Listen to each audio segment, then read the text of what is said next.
부터 하나님과 함께 하셨던 하나님의 말씀이시자 죄와 사망의 깊은 수렁 가운데 빠져 있는 죄인된 우리에게 참된 빛을 주시고 또 영원한 생명을 주시기 위해 세상의 빛으로 찾아오신 예수 그리스도에 대해서 함께 살펴보았습니다. 오늘 살펴볼 말씀에서도 세상의 빛으로 오신 예수님과 또 이제 그 빛을 세상 가운데 드러내는 거룩한 사명을 감당했던 세례 요한에 관한 말씀들이 나타나고 있습니다. 오늘 보면 6절에 기록된 말씀 같이 한번 읽어보겠습니다. 6절 말씀 같이 읽겠습니다. 하나님께로부터 보내심을 받은 사람이 있으니 그의 이름은 요한이라. 아멘. 자, 이 말씀에서 우리는 세례 요한이 하나님으로부터 보내심을 받은 사람이다라는 사실을 알 수가 있습니다. 자, 그렇다면 여러분, 요한이 무엇을 위해서 하나님으로부터 보내심을 받은 것이겠습니까? 그 이유가 7절에 나타나고 있는데 우리 7절 말씀도 같이 읽어보겠습니다. 그가 증언하러 왔으니 곧 빛에 대하여 증언하고 모든 사람이 자기로 말미암아 믿게 하려 함이라. 아멘. 자, 여러분, 하나님께서 요한을 보내신 목적이 무엇이라고 말씀하고 있습니까? 빛에 대해서 증언하게 함으로써 사람들이 그 빛을 믿게 하는 것. 빛을 믿게 하기 위해서 요한을 택하시고 보내셨다라고 말씀을 하고 있습니다. 즉 사람들에게 빛 대신 예수님에 대해서 증언함으로 사람들이 예수님을 믿어 영원한 생명을 얻게 하시려고 요한을 보내주셨다라는 그 이야기입니다. 한마디로 요한은 예수님을 증거하는 사명을 가지고 이 땅에 보내심을 받았다라는 거죠. 그리고 이제 요한은 잘 아시는 대로 부르심의 목적에 따라서 거기에 합당한 삶을 살았더랬습니다. 아시는 대로 요한은 제사장 샤가라의 아들입니다. 또한 그의 어머니 엘리사벳은 대제사장 아론 가문의 사람입니다. 이 말은 달리하면 요한 역시도 제사장 가문의 사람으로서 출세가 보장되어 있던 사람이었다라고 말씀드릴 수 있습니다. 당시 제사장은 출세와 성공의 바로미터였다. 이렇게 해도 틀린 말은 아닐 것입니다. 근데 세례 요한은 자기에게 주어진 빛을 증언하는 그 사명을 감당하기 위해서 자신이 누릴 수 있는 모든 기득권들, 모든 특권들을 다 포기했습니다. 그리고는 광야로 나아가서 회개하라 천국이 가까웠느니라 라는 천국의 메시지를 선포했습니다. 왜냐하면 자기의 사명은, 자기의 목적은 세상에서 잘 먹고 잘 살고 세상 사람들로부터 인정받고 성공하고 출세하는 것이 아니라 부르심을 따라서 세상 속에 예수님을 증거하는 것, 예수님이 어떤 분인지를 알리는 것이 자기의 사명이었기 때문에 그 사명을 감당하기 위해서 자기가 누릴 수 있는 모든 것들을 다 포기했다라는 겁니다. 그렇게 이제 세례 요한이 광야로 나아가서 천국의 메시지를 선포하자 수많은 사람들이 요한에게 몰려오지 않았습니까? 혹 구약에 예언되어져 있는 메시아가 그가 아닐까? 은근한 기대를 걸고 세례 요한을 추종하는 사람들이 굉장히 많이 있었더랬습니다. 이 당시만 해도 예수님이 공생의 사역을 시작하지 않았기 때문에 예수님에 대해서 모르는 사람들은 천지가 다 예수님을 몰랐지만 세례 요한을 모르는 사람은 거의 없을 정도로 그는 엄청난 영향력을 가지고 있었던 위대한 선지자였습니다. 그러나 요한은 자기에게 쏠렸던 모든 관심들을 철저하게 예수님에게 돌리지 않습니까? 자기를 메시아로 알고 찾아오는 사람들에게 제가 메시아가 아니라 제 뒤에 오시는 그분이 메시아입니다.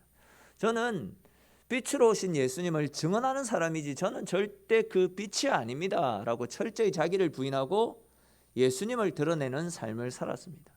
그는 자기가 받는 관심과 대중들의 환호를 이용해서 성공과 출세의 길을 걸어갈 수 있는 여러 가지 요건들이 있었지만 그 모든 것들을 다 뒤로 한 채 오로지 빛 대신 예수님, 그 예수님을 증거하는 일에 자신의 삶을 바쳤습니다. 한마디로 요한은 자기에게 맡겨진 빛을 증언하는 삶, 즉 증인으로서의 삶을 충실하게 살았다라는 거죠. 근데 이제 중요한 것은 이렇게 빛이신 예수님을 증언하는 삶은 세례 요한에게만 주어진 사명이 아니라 이 시대를 살아가는 우리 모든 그리스도인들에게도 동일하게 주어진 사명이다라는 사실입니다. 그러니까 우리는 빛 대신 예수님을 증언하러 오신 세례 요한에 대해서 아는 것도 중요하지만 한 걸음 더 나아가서 우리에게 맡겨주신 빛 대신 예수님을 증언하는 증인된 삶을 살아가는 것, 어떻게 우리가 증인된 삶을 사는지 내 삶에 적용시키는 것 역시도 중요한 것이 아닌가 생각되어집니다. 우리 모두도 우리가 살아가는 동안 우리의 삶을 통해서 예수님을 드러내는 빛이신 예수님을 더욱더 빛나게 하는 그런 삶을 살 수 있어야 된다는 거죠. 왜냐하면 이것이 하나님께서 우리를 이 땅 가운데 보내신 목적이기 때문입니다. 우리에게 예수를 믿게 하시고 천국 복음을 선포하신 목적이 우리 하나만 구원받아 잘 살게 하시기 위해서가 아니라 우리에게 영원한 생명을 주신 예수 그리스도의 그 기이한 아름다운 덕을 선전하게 하려고 우리를 이 땅에 보내주셨다라는 겁니다. 제가 지지난주에 한 분에게서는 신방을 갔다가 들었던 이야기고 또 한 분에게서는 그냥 교회에서 이야기를 나누다가 들었던 이야기인데 그 두 분의 말씀 속에 공통점이 무엇이냐면 두 분 다 같은 맥락의 말씀을 하셨습니다.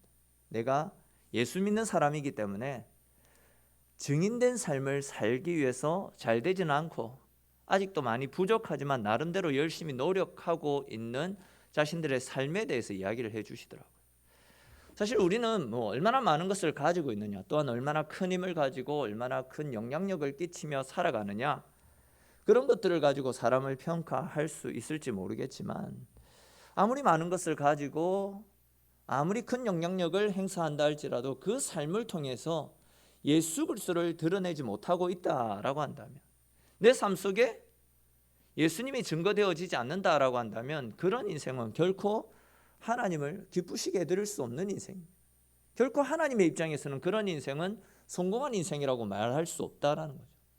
그러나 우리가 말씀을 듣고 세상 가운데 나아가서 내가 그리스도인인데 내가 증인의 삶을 살아가야 되는데 이런 거룩한 부담감을 품고 내가 억울한 일을 당하고 또 내가 손해를 보는 일 앞에서도 내가 예수 믿는 사람이니까 내가 먼저 용서해 줘야지, 내가 화가 끝까지 나지만 예수 믿는 사람이니까 내가 참고 먼저 손 내밀어 줘야지, 또한 내게 일어난 있을 수 없는 놀라운 일들을 보고 안 믿는 사람들이 축하해 주고 또 안 믿는 사람들이 부러워할 때 이 모든 일들을 하나님이 도우셨다, 하늘이 하셨다라고 사람들에게 말하는 모든 것들, 이런 것들이 우리에게 주신 예수님을 증언하는 삶을 사는 것이고 또 아직은 익숙하지 못하고 또 많이 서툴지만 그런 인생을 주님께서 귀하게 여기시고 그런 인생을 주님께서 높여주시지 않겠습니까? 저는 솔직히 개인적으로 그 두 분의 이야기를 들으면서 큰 위로가 되고 힘이 많이 되더라고요. 성도들이 말씀을 듣고 내가 예수 믿는 사람이지, 예수 믿는 사람은 증인된 삶을 살아야지, 이런 말씀들을 가슴에 품고 세상 가운데 살아가고 있다라는 것과 또한 그런 삶을 살기 위해서 노력하니까 하나님께서 실제로 그분들을 당신의 증인으로 세우시고 그분들을 통해서 하나님이 어떠한 분인지를 다른 사람들에게 알게 하는 것, 이런 것들이 너무 감사하고 좋더라고요. 사실 여러분, 이 세례 요한의 때를 한번 생각해 보십시오. 당시 이스라엘 가운데는 많은 지도자들이 있었습니다. 정치 지도자들도 많았고 종교 지도자들도 많이 있었습니다. 또한 이스라엘에는 예루살렘 성전이라고 하는 거룩한 하나님의 집이 있지 않았습니까? 그리고 그 거룩한 성전을 지키고 이스라엘 백성들의 영적인 생활을 책임지고 있었던 대제사장이 당시에 2명이나 있던 시대였습니다. 당시 사람들의 생각 속에는 하나님께서 이스라엘 백성들의 신앙생활이나 영적으로 거룩한 어떤 일들을 하실 때에는 반드시 거룩한 하나님의 성전, 예루살렘 성전을 중심으로 그 일을 하신다라는 생각들이 있었습니다. 또 거기에 대해서 사람들은 하나님께서는 반드시 백성들의 영적 생활을 책임졌던 대제사장들, 선지자들, 제사장들, 이런 사람들을 통해서 하나님의 일들을 맡기신다, 그런 사람을 통해서 하나님의 영광이 드러날 것이다, 이런 생각을 하고 살아갔습니다. 근데 이제 말씀을 쭉 살펴보게 되면 하나님은 성전이 아니라 광야에서 생활했던 사람, 또한 주류층이 아니라 비주류층에 속했던 젊고 새파란 세례 요한을 통해서 빛 대신 예수님을 증언하는 거룩한 사명을 맡기신 것을 볼 수 있습니다. 우리는 이 부분에 대해서 깊이 생각해 볼 필요가 있지 않겠나 싶습니다. 원래 하나님께서는 하나님의 나라를 위해서 섬길 믿음의 사람들에게 직분을 주시고 또 그 사람을 통해서 하나님 나라를 세워가십니다. 이것이 하나님이 일하시는 방식입니다. 근데 이제 그렇게 세워진 사람들이 시간이 지나면서 매너리즘에 빠지고 때로는 교만해지고 나태해지고 하나님께 집중하지 못하고, 즉 자기의 임무를 제대로 감당하지 못하게 되면요, 하나님은 당신이 세우신 사람이 아니라 전혀 뜻밖의 사람들을 통해서 당신의 일들을 맡기실 때가 종종 있습니다. 그 대표적인 예로 사사시대의 여자 사사 드보라를 예로 들 수 있습니다. 아시는 것처럼 옛날 그 시대 사사시대에도 대제사장과 선지자들이 있었습니다. 그런데 그 어느 누구도 자기에게 맡겨주신 그 일들을 제대로 감당하지 못하고 있었습니다. 그러다 보니까 이스라엘은 영적으로 타락했고 하나님의 심판 아래서 멸망 직전에 놓이게 되었습니다. 그러자 하나님은 당시 사람들은 굉장히 귀찮게 여기고 하찮게 여겼던, 업신여겼던, 그래서 사람의 수에도 포함시켜주지 않았던 여인을 사사로 세우시고 그 여인을 통해서 이스라엘의 구원을 이루어 가시지 않았습니까? 하나님께서는 나라를 대표하는 사람들이 자기의 역할을 제대로 감당하지 못해서 나라의 큰 위기가 찾아오자 여인, 사람들이 사람으로 취급하지 않았던 그 여인을 통해서 나라를 구원해 가셨다라는 겁니다. 마찬가지로 예수님 당시에 제사장이 2명이나 있었고 유능한 정치인들도 많이 있었지만 그들이 영적으로 타락하고 하나님의 능력 가운데 살지 않고 있었기 때문에 하나님은 당시에 비주류층에 속해 있었던 세례요한을 통해서 예수님을 증언하는 삶을 맡기셨다라는 겁니다. 우리가 착각하는 것 중에 하나가 무엇이냐면 목사이기 때문에, 장로이고 권사이고 집사이기 때문에 하나님이 나를 사용해 주실 것이다, 이들에게 특별히 하나님의 큰 은혜와 능력이 있을 것이다, 이런 생각들을 많이 하는데 천만의 말씀입니다. 아무리 직분을 가지고 있어도 영성이 부족한 사람과 하나님을 의지하는 믿음이 부족한 사람들은 하나님께서 사용하시지 않습니다. 하나님은 세례 요한처럼 영적으로 깨어있는 사람, 하나님과 호흡하며 하나님의 능력을 사모하며 하나님께 전적으로 내 인생을 맡기고 하나님을 의지하는 사람, 그런 사람에게 하나님의 일들을 맡겨주신다라는 거죠. 아직은 많이 서툴고 아직은 계속해서 넘어지고 실패하지만 그래도 말씀이 주어질 때에 말씀대로 살려고 몸부림치고 증인이 되어보려고 힘쓰는 사람들을 하나님은 그런 사람들을 귀하게 보시고 또 그 사람을 통해서 하나님 나라를 세워가시고 증인된 삶을 살 수 있도록 하늘의 은혜를 공급해 주신다라는 겁니다. 여러분, 우리가 증인된 삶을 살아가야 된다라는 말씀은 몇 번이나 전했던 말씀이기 때문에 길게는 말씀드리지 않겠습니다. 다만 세례 요한뿐만이 아니라 우리들 역시도 이 시대의 증인으로 부름받은 빛을 드러내는 하나님의 증인이다라는 사실을 다시금 기억하시면서 우리가 세례 요한처럼 거창하게 살지는 못한다 할지라도 내가 있는 위치에서 내가 할 수 있는 믿음의 분량만큼이라도 말씀을 따라 먼저 용서하고 먼저 이해하고 내가 받은 사랑을 전하면서 예수의 증인된 삶을 살아가시는, 그래야 주님으로부터 높임받고 칭찬 듣는 저와 여러분들의 삶이 될 수 있기를 주님의 이름으로 축원합니다. 근데 이제 또 보시면 세례 요한이 그렇게 외쳤던, 자신을 감추고 그렇게 외쳤던 참빛이 세상 속으로 오셨습니다. 그리고 이제 중요한 것은 그 빛은 이스라엘 사람들이 그토록 오랫동안 갈망하며 그토록 오랫동안 기다리고 열망했던 메시아이지 않았습니까? 근데 이제 재미난 것은 사람들은 자기들이 그렇게 기다리고 애타게 소망했던 그 빛이 자기들에게 찾아오셨는데도 10절과 11절에 나타나고 있듯이 그 빛을 받아들이지 않았습니다. 더군다나 이제 11절 말씀을 보시면 그 빛이 자기 땅에 오매 자기 백성이 영접하지 아니하였다라고 말씀하고 있지 않습니까? 이 11절에 나타나는 영접하지 아니하였다라는 말씀은 굉장히 중요한 의미를 가지고 있습니다. 여기에 나타나는 이 영접하다라는 단어를 원어로 살펴보면 파랄람바노라는 단어가 사용되어졌습니다. 근데 이 파랄람바노라는 단어는 의도적으로 영접하지 않았다, 의도적으로 배척했다, 그런 뜻을 가진 단어입니다. 즉 사람들은 예수님이 메시아인지 몰랐기 때문에 예수님을 배척하고 멀리했던 것이 아니다라는 거죠. 메시아인 줄 알면서도 의도적으로 예수님을 배척했다라는 그런 이야기입니다. 여러분, 이상하지 않습니까? 이스라엘 사람들은 오랜 세월 동안 메시아가 오기를 애타게 갈망하고 기다렸습니다. 그런데 그렇게 기다렸던 메시아가 오셨는데 왜 의도적으로 그분을 영접하지 않고 왜 의도적으로 그분을 배척했던 것이겠습니까? 그 이유는 우리가 그 세례 요한이 외쳤던 메시지와 예수님이 외쳤던 천국의 메시지를 통해서 그 이유를 발견할 수 있습니다. 여러분, 예수님과 세례 요한이 사람들에게 외쳤던, 최초로 외쳤던 그 복음의 메시지가 무엇이었습니까? 무엇이었죠? 그렇죠. 회개하라, 천국이 가까웠느니라 라는 말씀입니다.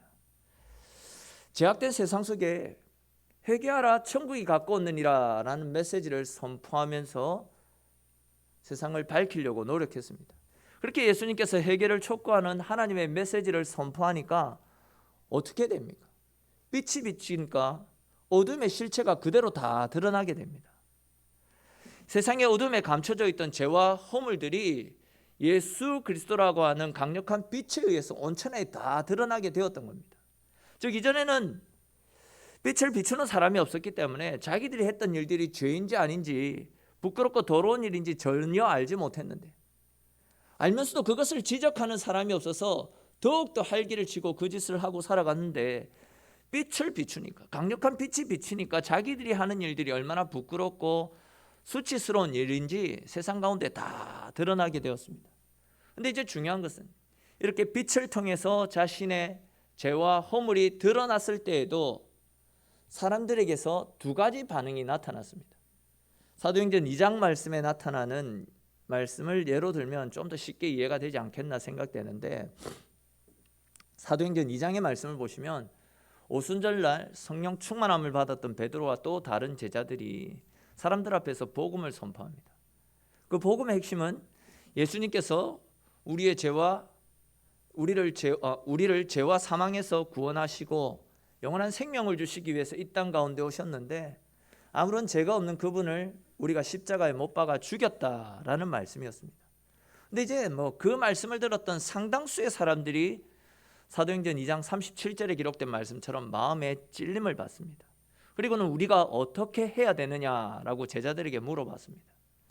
즉, 말씀이 그들 가운데 비춰졌을 때에 그들의 감추어져 있던 죄를 발견하고는 어떻게 하면 우리들의 죄를 용서받고 죄사함을 받을 수 있느냐라고 물어봤죠.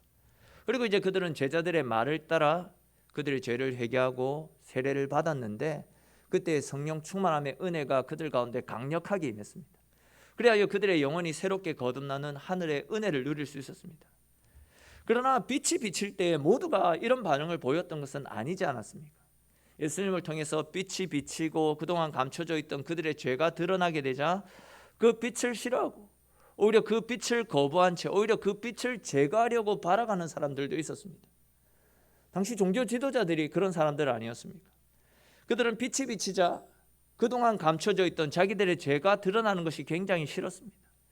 죄를 치료받고 새로운 삶을 살아가기보다도 여전히 거룩한 척, 여전히 의로운 척, 백성들의 존중 속에서 자기들의 기득권을 유지하고 싶은 마음에 그들의 죄가 드러나는 것을 거부하며 살았습니다. 심지어 그 빛을 죽임으로써 계속해서 어둠 가운데 거하기를 갈망하고 살아갔습니다. 분명 예수님은 빛을 비춤으로써 어둠을 사라지게 하시고 우리에게 영원한 생명을 주시기 위해서 이 땅 가운데 찾아오시지 않았습니까? 그러나 그들은 자기들의 죄를 숨기기에 급급했습니다.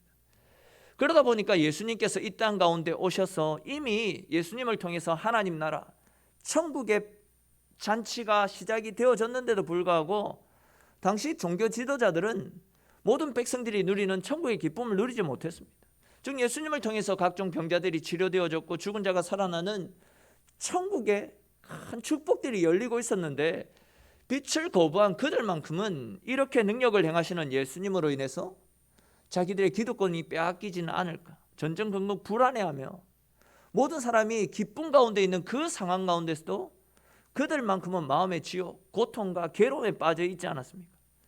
전에도 제가 한번 말씀드린 기억이 있는데, 우리는 흔히 지옥하면 유황불이 타올라서 우리의 몸을 불사르고 또 따가운 바늘이 우리의 몸을 찌르고 구더기와 뱀, 그런 더럽고 무서운 것들이 우글거리는 것, 이런 무서운 장면만 생각하지 않습니까? 근데 여러분, 진짜 지옥은 우리를 지켜주시는 하나님의 은혜가 풍성하게 임하고 있는데도 나는 그 은혜를 누리지 못하고 있는 것이 진짜 지옥입니다. 부자와 나사로의 이야기. 부자는 고통 가운데 있습니다. 근데 나사로는 어떻습니까? 천국에서 아브라함의 품에 안겨가지고 하나님의 은혜를 누리고 있습니다. 내 눈에는 하나님의 은혜가 보이는데 나는 그 은혜를 누리지 못하는 거, 이게 지옥이다라는 거죠. 즉 지금 빛으로 오신 예수님 때문에 엄청난 은혜가 흘러 넘쳐나고 있는데도 당시의 종교 지도자들은 빛을 거부했기 때문에 그 은혜를 누리지 못한 채 빛을 제거하지 못하면 자기들이 죽는다라는 생각으로 매일매일 고통 가운데 지옥의 삶을 살아가고 있었다라는 겁니다. 여러분, 빛을 거부하는 사람들이 받는 고통은 그것뿐만이 아닙니다. 우리 사도행전 7장 54절부터 56절까지 말씀 같이 한번 읽어볼까요? 사도행전 7장 54절부터 56절까지 말씀입니다. 같이 읽겠습니다. 그들이 이 말을 듣고 마음에 질려 그를 향하여 이를 갈거늘 스데반이 성령 충만하여 하늘을 우러러 주목하여 하나님의 영광과 및 예수께서 하나님 우편에 서신 것을 보고 말하되 보라, 하늘이 열리고 인자가 하나님 우편에 서신 것을 보노라 한대. 아멘.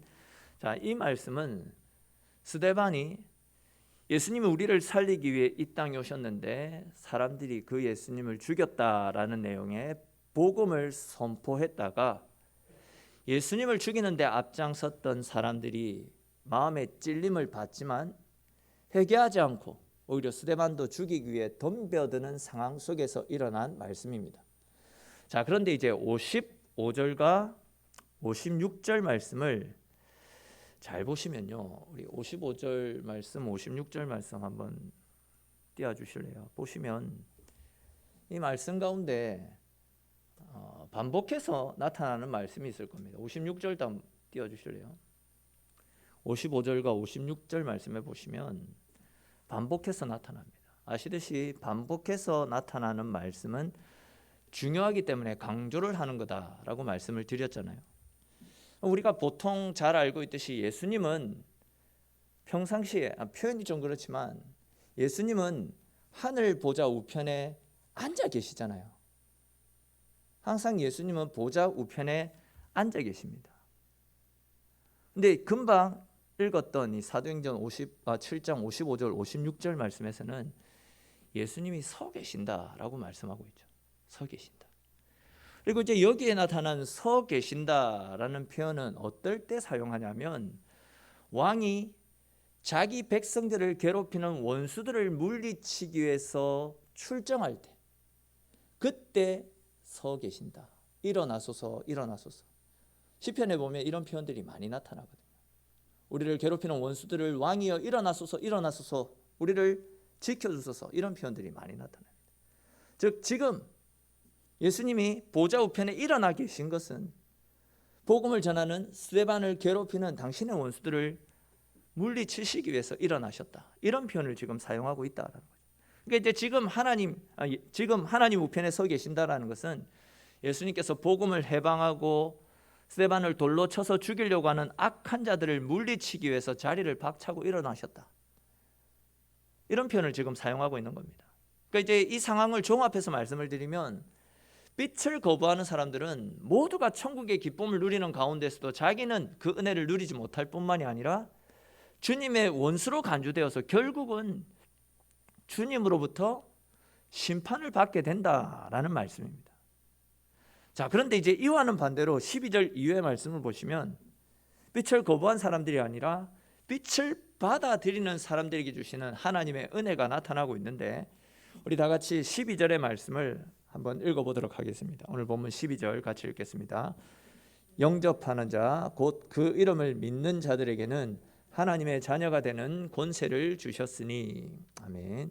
즉 세상이 예수님을 배척하고 세상이 예수님을 외면한다 할지라도 빛을 발견하고 그리고 그 빛이 비치는 곳으로 들어가는 자들은 하나님의 자녀가 되는 특별한 은혜와 특별한 권세를 주신다라고 말씀하고 있습니다. 즉 내가 예수 그리스도를 믿기만 하면 나는 하나님의 자녀가 되고 하나님은 내 아버지가 되신다. 여러분, 내가 하나님의 자녀가 된다라는 이야기는 나에게 하늘의 특권과 하늘의 권세가 주어진다라는 그 이야기거든요. 하늘에 있는 모든 것들을 하나님의 자녀로서 마음껏 누릴 수 있다, 그 이야기입니다. 예를 한번 들어보면 우리 전도사님의 경우에 저를 만난 일이 있으면 제가 문을 항상 열어놓고 있잖아요. 열어놓고 있는데도 문 밖에서 노크를 하고 90도 인사를 하고 저하고 이야기할 때도 서서 굽실굽실거리면서 이야기를 합니다. 근데 이제 초등학교 다니는 저희 딸은 아빠 안녕? 머리도 숙이지 않고 그냥 말만 하면서 목욕실로 들어옵니다. 그리고는 이제 소파에 벌러덩 들어 누워가지고 자기 할 일 다 합니다. 그러다가 이제 배가 고프면 목욕실에 있는 문을 열어가지고 먹을 것이 있는지 살펴보고 먹을 것을 주워 먹습니다. 그리고 자기가 한 번도 먹을 것을 사다 넣은 적도 없으면서 냉장고에 왜 이렇게 먹을 것이 없냐라고 오히려 저에게 핀잔을 할 때가 있습니다. 근데 저는 어찌 보면 버릇이 없어 보이는 그 아이가 전혀 밉지 않습니다. 이 아이는 저를 아빠로 생각하고 아빠가 함께 하고 있기 때문에 부담 없이 자기가 누릴 수 있는 모든 것들을 마음껏 누리는 겁니다. 저는 이 아이를 위해서 저의 시간과 체력, 물질과 또 제가 할 수 있는 모든 것들을 희생하고 헌신할 수 있습니다. 아이가 혼자 할 수 없는 일을 위해서는 천금 같은 제 시간을 쏟아 부을 수도 있고, 아이가 스스로 다다를 수 없는 어떤 곳이 있다라고 한다면 제 발이 부르트고 며칠씩 몸살을 한다 할지라도 아이를 등에 업고서라도 그 목적지에 이르도록 도와줄 것입니다. 저는 창조주가 아닙니다. 보잘것없고 약한 것 투성이인 인간입니다. 그런데도 이제 자식에 대한 저의 사랑이 이 정도인데 어찌 하나님 아버지의 사랑이 이만 못하겠습니까? 하나님께서는 당신의 자녀인 우리에게 죄의 용서와 구원, 참 생명과 영원한 천국, 그리고 진리 안에서의 새로운 삶을 주셨습니다.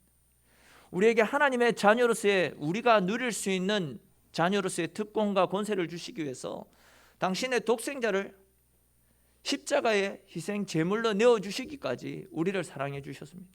근데 우리가 하나님의 자녀가 되어서 천국의 은혜, 하나님의 자녀로서의 권세를 누릴 수 있는 특별한 은혜는 13절에 기록된 말씀처럼 혈통으로나 육정으로나 사람의 뜻으로 되는 것이 아닙니다.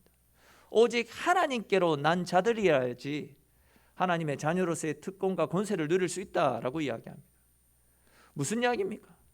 우리가 하나님의 자녀가 되어서 천국의 기쁨을 누리고 영원한 하나님 나라에서 살 수 있는 권세를 누릴 수 있는 것은 내가 아브라함의 후손이라서가 아니라, 내가 오랫동안 신앙생활을 해서가 아니라, 또 우리 부모님들이 목사이고 장로이고 권사로서가 아니라 우리에게 예수 그리스도를 믿는 믿음이 있기 때문에, 즉 하나님은 예수님을 믿는 우리의 믿음을 보시고 우리를 당신의 자녀로 천국 백성으로 삼아주셨다라는 겁니다. 사실 여러분 그렇지 않습니까? 우리는 감히 하나님의 자녀라고 불림을 받을 수가 없습니다. 천국은 그 문턱에도 가볼 수 없는 그런 사람들입니다. 그런데 그런 우리를 구원하여 하나님 자녀 삼아주시고 천국 백성 삼아주시기 위해서 예수 그리스도께서 하늘 보좌 영광 권세 다 포기하시고 이 땅 가운데 찾아오셨습니다. 누구든지 빛으로 오신 예수님을 나의 구원자로 모시기만 하면 나의 어떠함에 상관없이 하나님의 자녀가 되는 권세를 주시겠다라고 하나님 분명히 약속하셨습니다. 그 일을 위해서 예수님께서 2000년 전에 인간의 육신을 입고 이 땅 가운데 찾아오셨습니다. 우리는 그 은혜를 알고 그 은혜를 누리기 때문에 하나님의 자녀로서 천국 백성으로서 천국에 있는 모든 것들을 누릴 수 있는 특권이 이미 우리에게 다 주어졌다라는 거죠. 특별히 이제 엿새 후면 이 땅에 오신 예수님의 은혜에 감사하며 지키는 성탄절입니다. 사실 그 어느 때보다도 우울하고 답답하고 힘이 나지 않는 그런 성탄이 되지 않을까 하는 염려와 걱정들이 앞섭니다. 그러나 여러분, 소망이 없는 세상 가운데 소망이 되어주시기 위해서 우리 주님께서 찾아오셨습니다.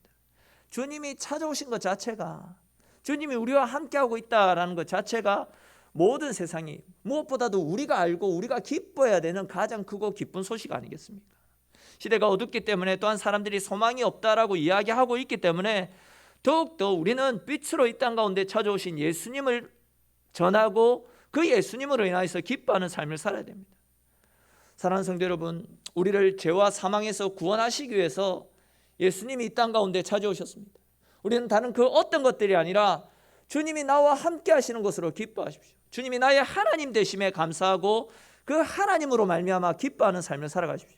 다른 그 어떤 것들이 아니라 나를 위해서 주님께서 오셨다라는 이 크고 기쁜 소식으로 인해서 감사하고 기뻐함으로 주님 안에서 거룩한 성탄을 맞이하고 또 그 성탄의 기쁨을 이웃들에게도 전하며 이웃들과 함께 예수 그리스도의 오심을, 예수 그리스도의 나심을 함께 기뻐하며 주님 안에서 승리하는 저와 여러분들의 삶이 될 수 있기를 주님의 이름으로 축원합니다.